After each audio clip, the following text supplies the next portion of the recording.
Salut à tous, ici le capitaine Valeo. Pour démarrer cette nouvelle rubrique, je vais vous parler d'un animé qui a marqué la fin des années 2000. Gundam 00. Enfin, oui, il parle de Gundam, la meilleure série de l'univers. Doucement.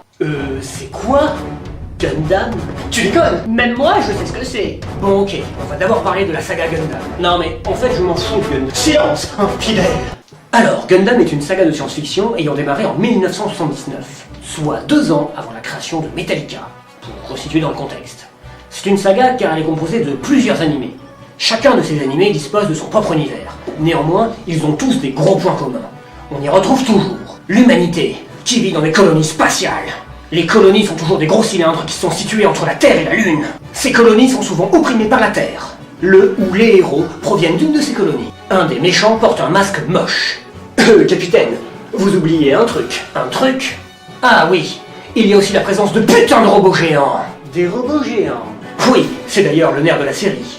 Dans Gundam, les armées se battent toujours avec des mobile suits, c'est-à-dire des mechas qui font environ 30 mètres de haut. Les Gundam, eux, sont des mobile suits qui sont beaucoup plus puissants que les autres. D'ailleurs, ils font souvent la différence du conflit. C'est pour cela que ce sont les héros qui pilotent les Gundam.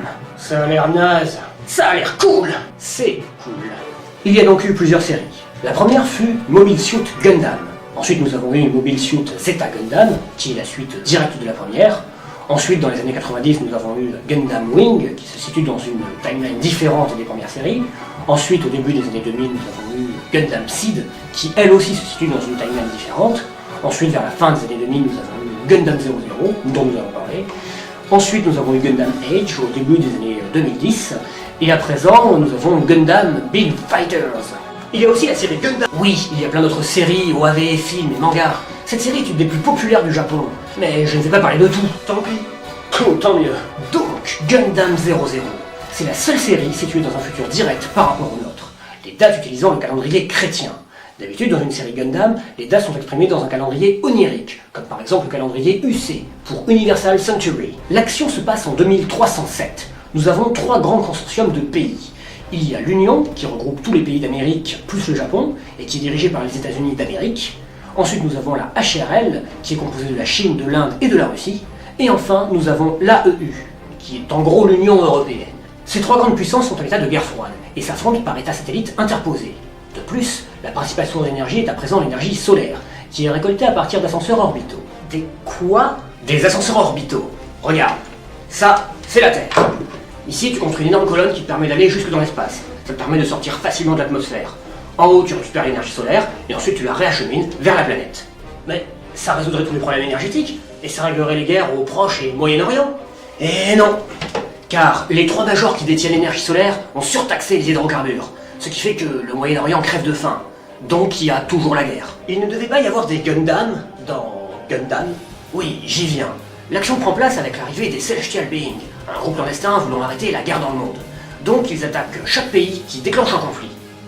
Et avec quelle armée ils font ça? Pas avec une armée, avec des Gundam, car leur technologie est trop en avance pour celle de l'époque. Tout à fait.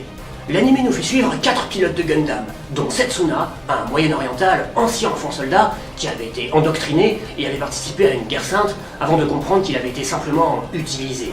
Comme les autres héros, il rejoint les Celestial Beings et combattra afin de ramener la paix sur la planète à bord du Gundam Exia.